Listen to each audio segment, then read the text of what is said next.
Okay, guys, so very briefly returning to the contest. Um, you will hopefully recall that during the vampire, I mentioned to you how Lord Byron told a story that ended up frightening a guy so bad that he was forced to leave the room on account of having an anxiety attack.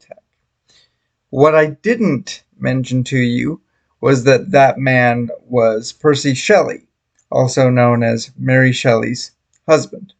I also may or may not have mentioned to you that the story, or more accurately, the poem that Lord Byron recited to get that reaction is Christabel. Now, Christabel tells the story of a title character who is a devout Christian young lady who is awoken one evening by visions and dreams of the guy that she loves. So, to clear her head, she decides to go for a walk and whatnot, and eventually ends up in the nearby woods under a tree where she decides to sit and pray for a while. And eventually, um, this strange woman by the name of Geraldine randomly appears and tells her that she has been abducted from her home and taken here by a group of men to essentially be left to die. And Christabel, being the good Samaritan that she is, invites the stranger in for the night, where the next day she takes her to meet and introduce her to her father, who then explains that Geraldine is the daughter of his long estranged friend. And after becoming rather enraged with how she's been treated and that this whole incident has occurred to her and whatnot, he becomes focused on making sure that she is returned home safely. And it's about that time that we discover that she is actually a supernatural, malevolent being of some description. Um, and unfortunately, that's really all I can tell you because that's all there is or seems to be, is this is yet another case of an unfinished project. But what I can say is that I really understand why it's specifically mentioned that Lord Byron recited the first section of this in particular, and why it frightened Percy so bad, because um, told in the right context, in the right atmosphere, this is the section that feels the most ghost story-esque, I guess you could say.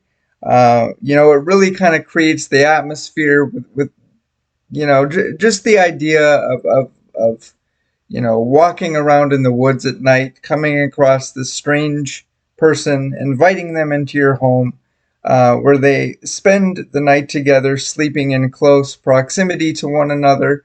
There is a section where they drink wine and get drunk and merry, I suppose, and Geraldine ends up removing her clothes for the evening, and she has this mysterious scar that isn't really, explained what it is or where she got it. There's just a bunch of little things here that uh, really kind of made me wait for the other shoe to drop and find out that she was uh, a ghost, or that there was more to her in some way. And Yeah, this was a situation where I got to the end of it and I was just disappointed that there wasn't more to it because I felt like it had a clear vision and a clear direction to go, and for whatever reason, it wasn't allowed to get there. Now, I don't know the reason why this project wasn't finished, but it's kind of unfortunate that it wasn't. Um,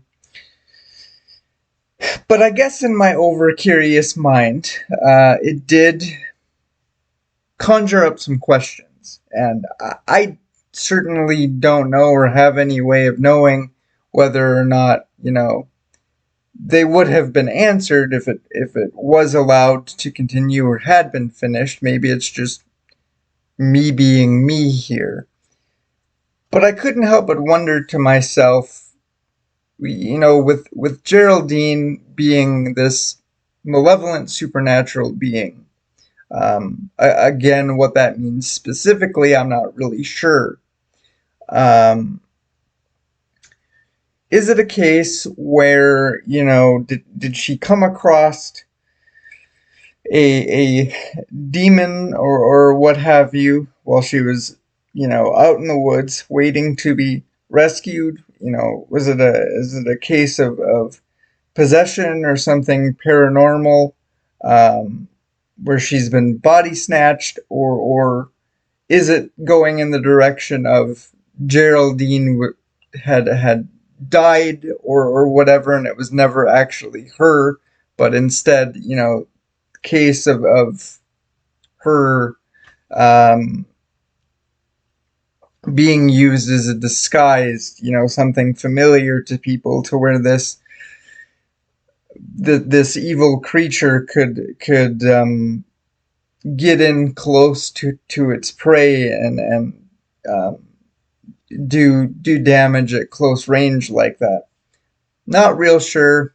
Again, we don't really have any way of knowing, but I suppose it really doesn't matter. But food for thought. I guess it's fun to kind of think about and dissect. Um, but other than that, guys, I think that's going to wrap this video up. So as always, thanks for watching. Take care of yourselves, and we will catch you in the next one.